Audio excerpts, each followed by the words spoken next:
grabación porque la llega a Juan, la grabación me la manda esta tarde, entonces subiré la grabación de ayer y de hoy esta tarde, ¿de acuerdo?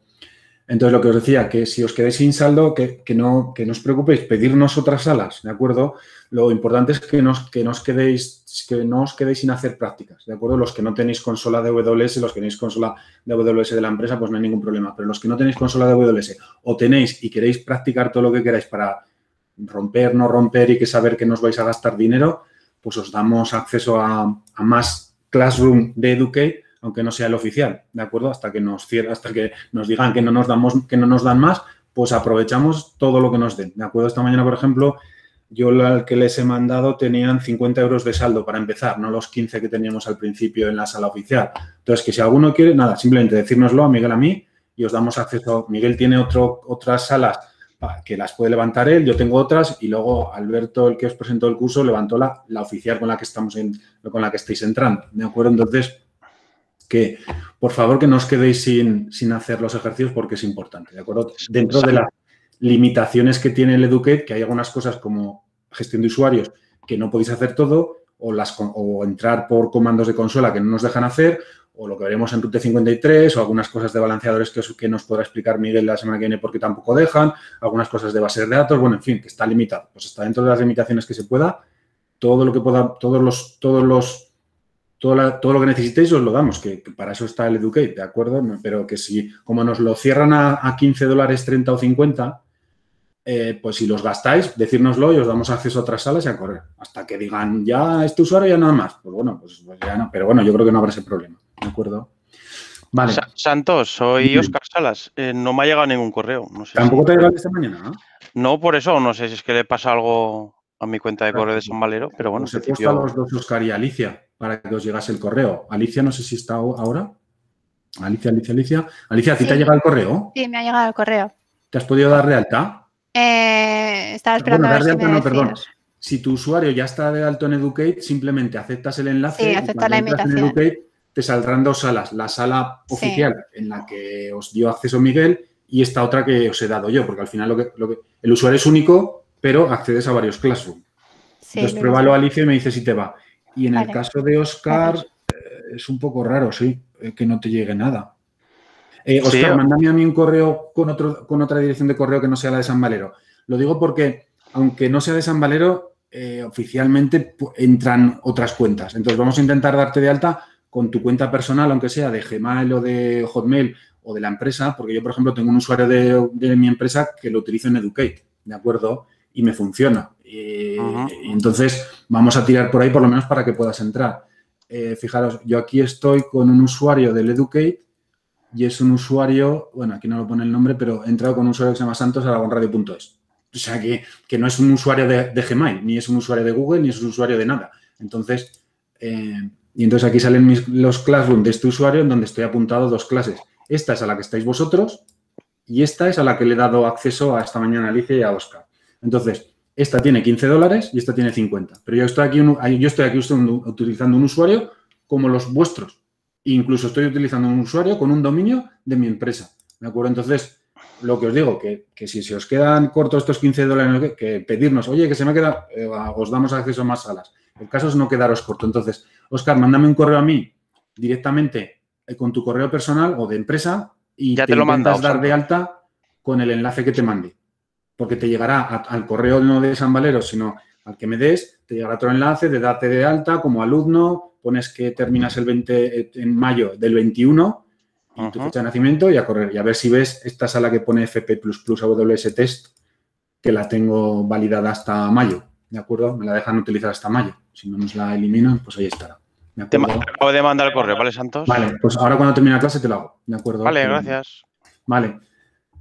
Bueno, por repasar muy rápido lo que hicimos ayer y por terminar de verlo para los que no lo visteis y comentar alguna cosa también importante, las diapositivas no las vimos, pero bueno, simplemente EC2, que vamos a hablar ahora, estamos sobre todo en esta parte de máquinas virtuales, la parte de balanceadores y de Scaling Group lo vais a ver con Miguel la semana que viene, muy importante, pero hay que saber primero manejar las máquinas virtuales y luego la parte de almacenamiento la veréis conmigo después de Navidad, ¿de acuerdo? La parte de almacenamiento tanto FS como FS, que almacenamiento elástico de Amazon y el almacenamiento NAS, NFS, por decirlo de toda la vida, lo veremos también, ¿de acuerdo? Estos dos, el EBS y el LFS, lo veréis conmigo.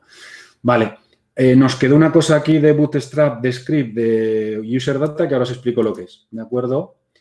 Los tipos de instancias, ahora también lo volvemos a repasar, que nosotros cogemos siempre la T2 Micro porque es la más barata y porque es la del free tier, pero lo vemos ahora, ¿de acuerdo? Los hands-on lab que estuvimos yendo a hacer de conectar, los security groups que estuvimos hablando y que repasaremos ahora también, pero es más o menos lo que estuvimos hablando, ¿de acuerdo? Pero ahora os quiero poner otro ejemplo más para que le veáis la importancia que tienen los security groups. Los puertos importantes, esto pues como son estos dos del sector, no tenemos que hablar de lo que es un puerto 22, un puerto 80, un puerto 3389, lo damos por hecho ya que lo sabéis casi todos, el que no lo tenga muy claro que me pregunte y lo haremos fuera o por lo que sea, porque para los chicos de San Valero, por ejemplo, de FP de grado medio, que les damos un poquito de Amazon, pues claro, es que hay que explicarles hasta lo que es el 3389 o el FTP o el HTTPS, pero nosotros en esto no podemos perder tiempo, ¿de acuerdo? Vale. Hay opciones avanzadas de Security Group que vamos a explicar ahora, ¿de acuerdo? Y las conexiones a través de SSH que estuvimos comentando ayer y de consola, ¿de acuerdo? Entonces, por repasar, nosotros ayer ya conectamos por consola y por SSH. La opción de por SSH de PowerShell la vamos a dejar, que nos dio ayer por el tema de los permisos y todo eso. Es un poco más problemático. En las PPTs ni las comenta, pero bueno, como yo lo estoy haciendo con un Windows 10, pues no quise dejar pasar la oportunidad, ¿de acuerdo?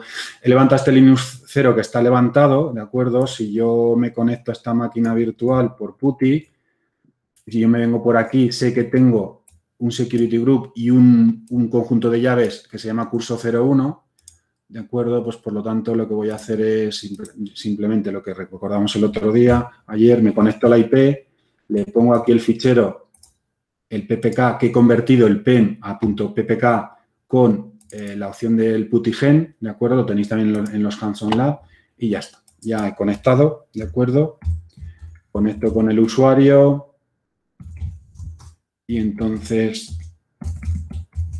si le doy al visor de HTML por línea de comandos, me saca el Hello World, que es lo mismo que me sacaría si yo vengo aquí y le pongo la IP. No, esto no. Si le pongo la IP, que me ha cogido. Si yo le pongo... Si yo podría abrir aquí directamente que me pone Open Address, ¿de acuerdo? Pero tener cuidado porque estas dos opciones de Open Address me va a HTTPS, ya lo vais a ver.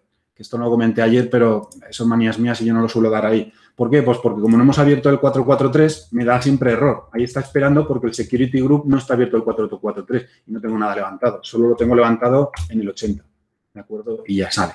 Ayer no lo comenté y no tengo costumbre de darle aquí, pero bueno, y con el nombre de DNS entero pasa lo mismo. Se va a buscar el HTTPS. Como nosotros en esta máquina no hemos levantado el HTTPS, se queda esperando porque el Security Group no le deja pasar. Le quito el HTTPS y sale. Por nombre largo de DNS, que veremos cuando veamos el Route 53. Esto lo gestiona todo el servidor de DNS de Amazon, que es el Route 53, y por instancia normal. ¿De acuerdo? La parte de Windows que nos quedamos ayer, muy parecido. Tengo aquí un Windows levantado, ¿de acuerdo? Puedo darle también aquí a conectar exactamente igual que con las opciones de Linux. Le doy aquí a la RDP client, entonces me puedo bajar directamente un fichero de RDP para conectar sin tener que hacer nada, ¿de acuerdo? Yo le doy a conectar y entonces me hace un escritorio remoto contra la máquina. O bien pongo la IP o bien en este caso por escritorio. Pero claro, voy a necesitar el password que lo tenéis aquí, que es justo donde nos quedamos ayer, ¿de acuerdo? Entonces en las máquinas Windows es más sencillo que en las máquinas Linux, porque simplemente coger el password, coger el fichero de las claves que ya me dice que en esta máquina estoy utilizando el curso 03, un conjunto de llaves públicas privadas que he generado que se llama curso 3 en lugar de curso 1, desencripto el password y ya me dice que el password es este. Por lo tanto, yo cojo el password, me voy al escritorio remoto que yo estaba haciendo y le pongo la contraseña y me conecta. ¿De acuerdo? Me da igual que me conecte por el nombre completo DNS o por la IP, ¿de acuerdo? Aquí ahí me está abriendo el escritorio remoto que ahora voy, pero si yo lo hago de esta manera, él me pone el nombre DNS entero, es decir, está haciendo la conexión, como hemos visto en la máquina de Linux, con este nombre entero, el Public IP DNS, y si yo la costumbre muchas veces poner la IP esta, pues son manías, esto cada uno. Pues esta es la máquina de Windows Server que levantamos ayer, bueno, no es la de ayer porque levanta otra, pero bueno. Esta es la máquina de Windows Server T2 micro con 1 GB de RAM, una CPU, que no sé cómo lo hace Amazon, que para tener solo 1 GB de RAM funcionan bastante bien. Las máquinas de Amazon de Windows, siento que es la competencia de Amazon, las tienen muy optimizadas y con 1 GB de RAM van bastante ligeritas. Para tener 1 GB de RAM, me estoy hablando, de un Windows Server. Bueno, pues esto sería la conexión con el Windows, ¿de acuerdo? Son los 2 hands-on LAN que tenéis para hacer para hoy. Os voy a contar un poquito más o menos hasta y media. Me paro hasta y media. Si tenéis dudas y por ahí lo vemos, ¿de acuerdo? Pero no, solo quería hacer un repaso así grande para lo que... Bueno, vamos a los security groups por repasarlos, ¿de acuerdo? Fijaros que aquí yo tengo los security groups. En la parte de la izquierda del menú yo tengo los security groups, ¿de acuerdo? Los grupos de seguridad que estamos comentando.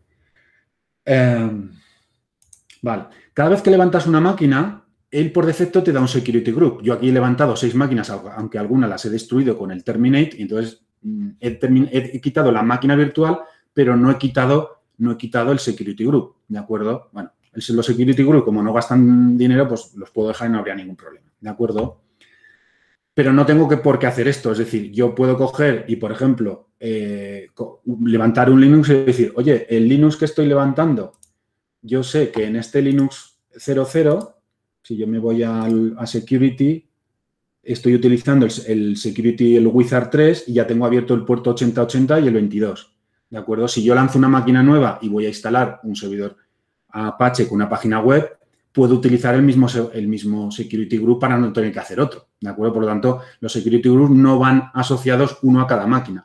Pero aquí, ahora que estamos aprendiendo y lanzamos y no le prestamos mucha atención, podría darse el caso, ¿de acuerdo? O yo, por ejemplo, en este Linux 1 que no tengo puesto un Apache, pero yo intención de ponérselo, que solo tengo puesto el puerto 22 puesto, yo aquí con el botón de la derecha, en seguridad, en Security, yo le puedo cambiar el Security Group, ¿de acuerdo? Tengo puesto el 1, le digo que le voy a poner el 3, lo añado, le quito el 1 y entonces la máquina 1 está asociada al Security Grupo 3 que ya tengo abierto el puerto 70.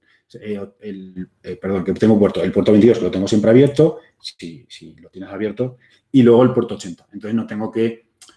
cuidado que al principio a lo mejor los que sois nuevos en Amazon decís, pues cada máquina... No tengo por qué hacer un Security Group para cada máquina virtual, sino que si son mismas máquinas que van a tener el mismo propósito con los mismos puertos abiertos, un único security group y ya está, ¿verdad? Porque además si no es casi imposible.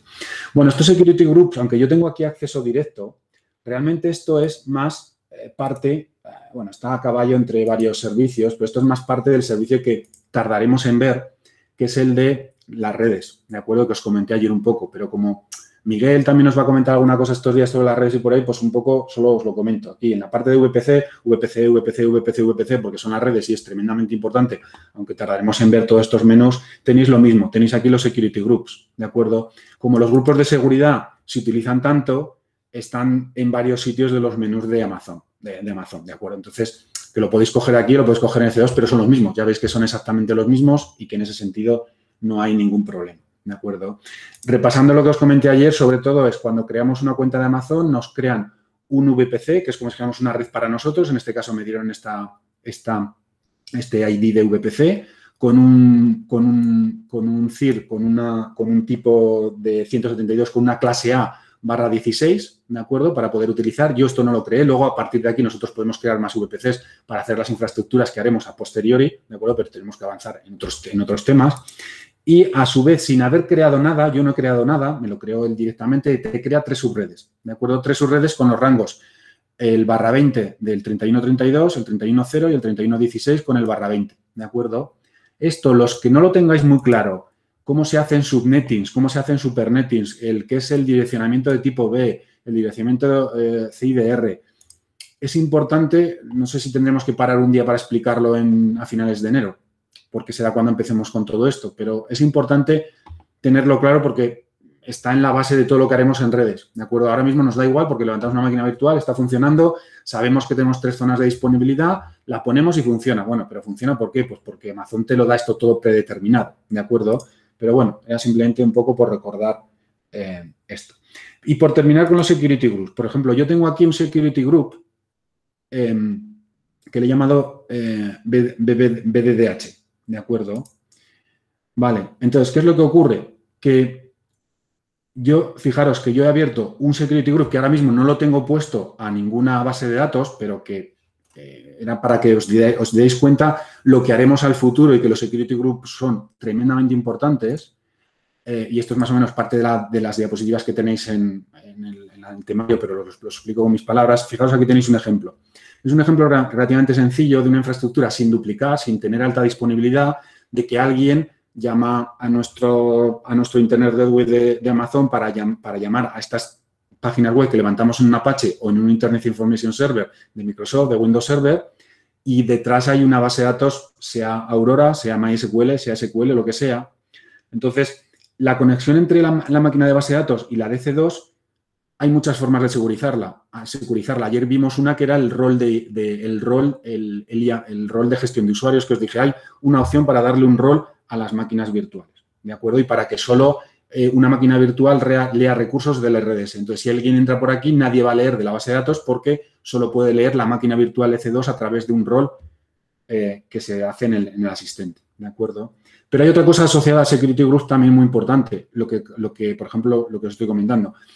A través de Security Group vamos a securizar también esto y le vamos a decir, oye, a la base de datos solo va a poder entrar la máquina EC2, ¿de acuerdo?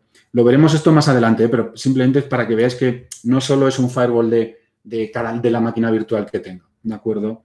Entonces, yo tengo un Security Group donde solo le dejo el SSH para la gestión y donde solo le abro el puerto 3306, que es el de MySQL y Aurora, que ya veremos, Aurora es el MySQL de Amazon, y que solo le voy a dejar entrada a través de otro Security Group, ¿de acuerdo? Yo edito esto y entonces aquí el puerto SSH, lo mismo, podría aquí abrir el HTTP o lo que sea, pero como es una base de datos no me interesa, y le digo que abro el Aurora, pero solo déjame pasar a las máquinas que tengan asociadas el Security Group ¿de acuerdo? Entonces, ¿qué es lo que ocurre?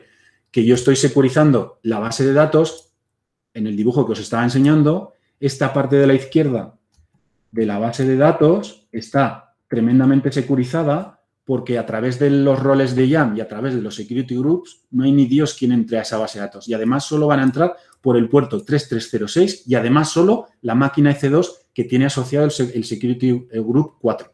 ¿Entendéis lo que estoy diciendo? Más o menos. Lo veremos más en el futuro, ¿eh? Pero, claro, lo tenéis que más o menos interiorizar, aunque sea un poquito. ¿Se entiende lo que estoy diciendo más o menos de los Security Groups? Sí, se entiende bastante bien. Haremos ejemplos, ¿eh? Y cuando montemos esta infraestructura no la montaremos algo más complicado. Montaremos esta configuración con un balanceador por delante, con un autoscaling group que os contará Miguel también, cuando veamos el group de 55 y con varias bases de datos, no solo de la master, sino de lectura. Entonces, montaremos un bonito puzzle y todo esto lo tendremos que recordar. Pero, claro, antes, previamente, por lo menos, un poco que os vaya sonando estas cosas. ¿De acuerdo? Tampoco puedo contaros mucho más porque no hemos visto muchas más otras cosas. ¿De acuerdo? Bueno, más cosas. Cuando yo vaya a lanzar una máquina, ahí en las diapositivas había una cosa que se llama Bootstrap User Data. ¿Eso qué carajo es? Y vamos a repasar un momento el lanzamiento de instancia. Bueno, pues resulta que cuando cuando lanzo una instancia le puedo mandar instrucciones para que me haga lo que quiera cuando me termine de instalar la máquina, tanto en Linux como en Windows, ¿de acuerdo? Normalmente en Linux se hacen con un script de bash, el que os he publicado y que os mandé por correo electrónico, por ejemplo, y con Linux y con Windows se haría con un script de PowerShell. Y de tal manera que cuando me termina de instalar la máquina, oye, instálame el Apache, el PHP, oye, instálame el Internet Information Server y bájame de un FTP una aplicación para poner en el servidor web o lo que sea. Lo puedo automatizar, ¿de acuerdo? ¿Dónde está eso? En los asistentes, ¿de acuerdo? Entonces, si yo quiero lanzar otra vez una máquina del free tier de Amazon de Linux, bueno, vamos a coger las instancias y antes de explicaros eso, vale, lo de los tipos de instancia. Luego, ayer por no buscarlo, si lo buscáis en Amazon, que ya os lo dijo Miguel, está la documentación. Vamos, yo estoy con Miguel. No he visto mejor documentación en la vida de los productos. Esto no sé cuánta gente tiene que tener la gente de Amazon.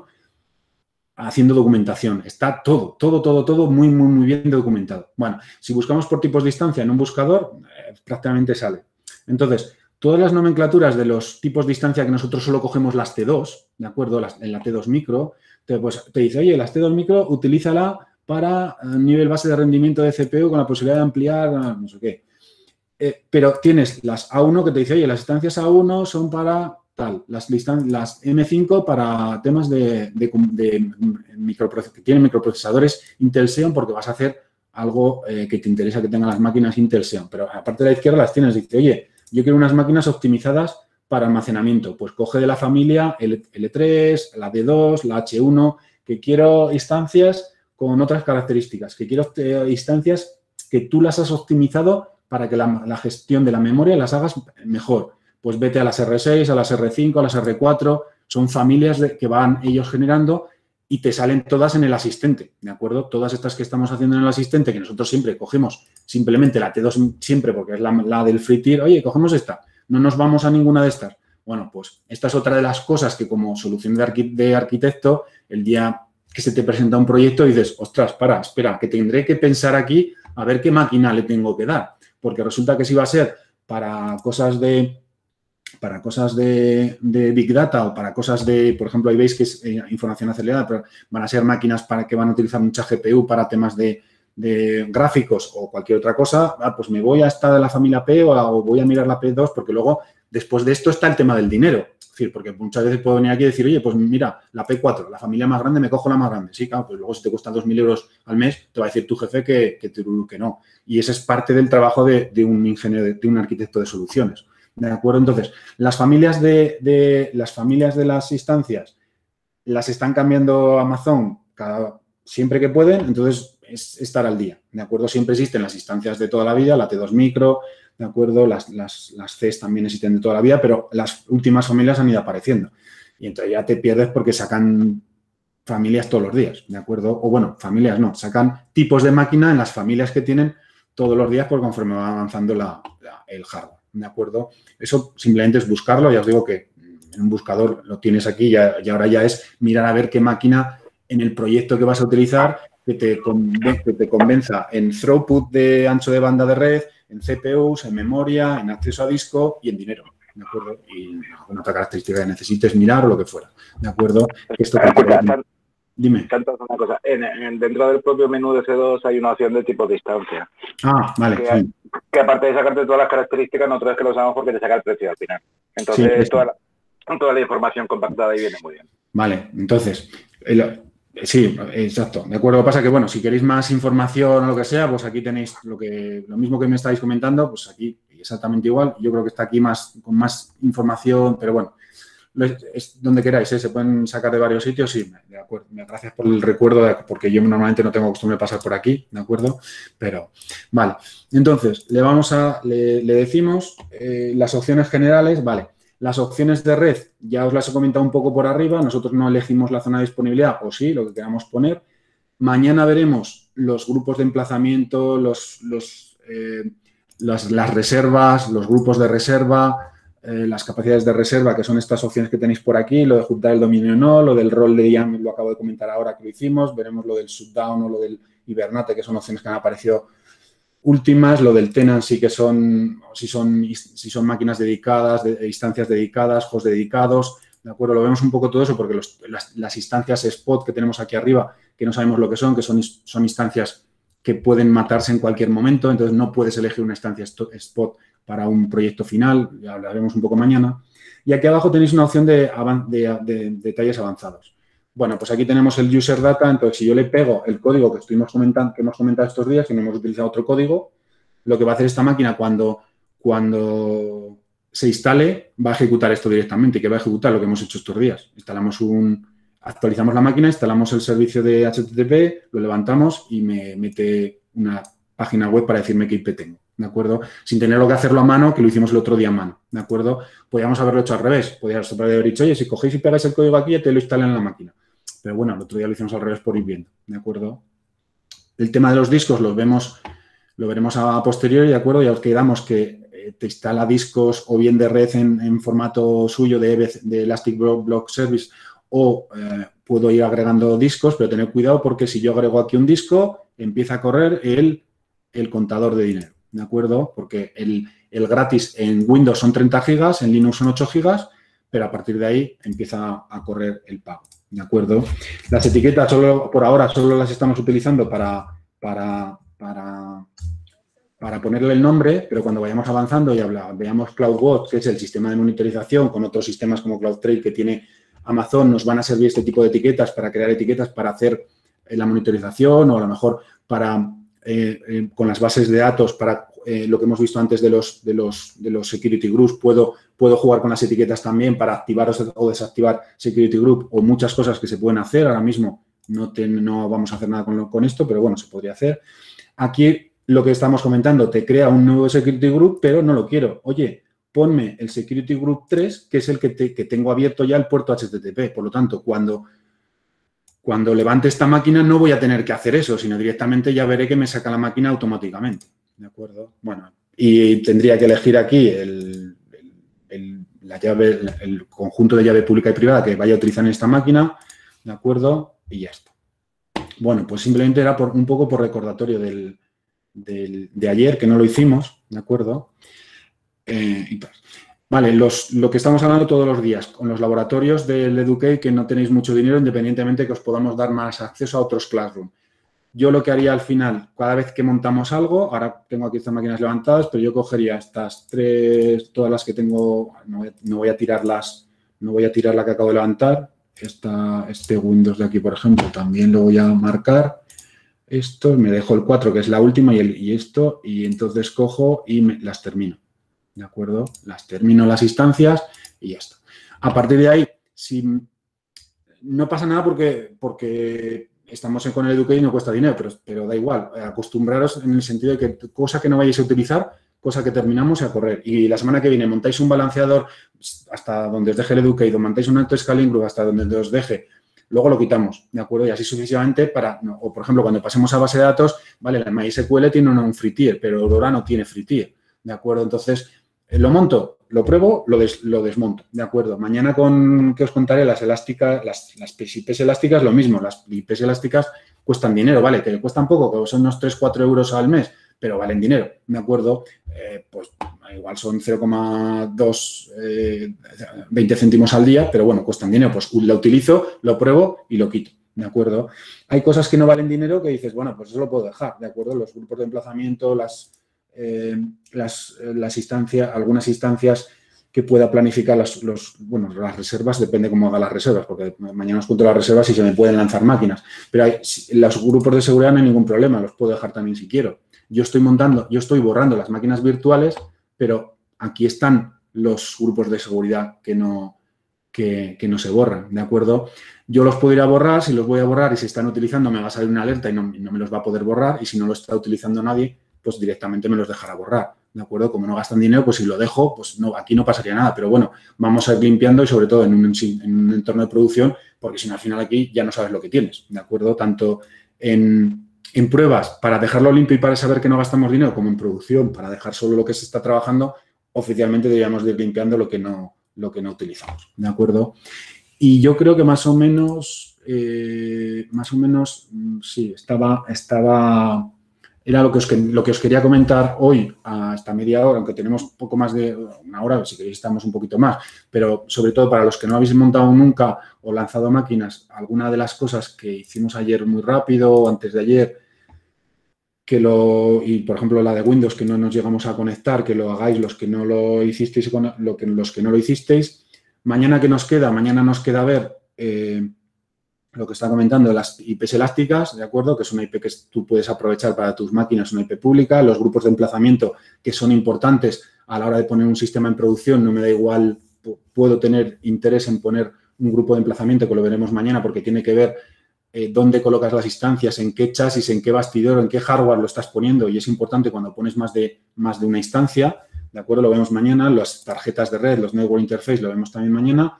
Y lo que nos queda de los tipos de instancia, no el tipo de hardware que nosotros ponemos, sino si no cogemos una instancia de tipo spot, una instancia dedicada, un host dedicado, si puedo hacer reservas de máquinas, ¿de acuerdo? De capacidad de reservas. Bueno, pues todo eso en las 2 horas que tenemos mañana lo comentamos y hay 2 ejercicios que si nos da tiempo a hacerlos bien y si no los hacéis por vuestra cuenta, no hay problema, ¿de acuerdo?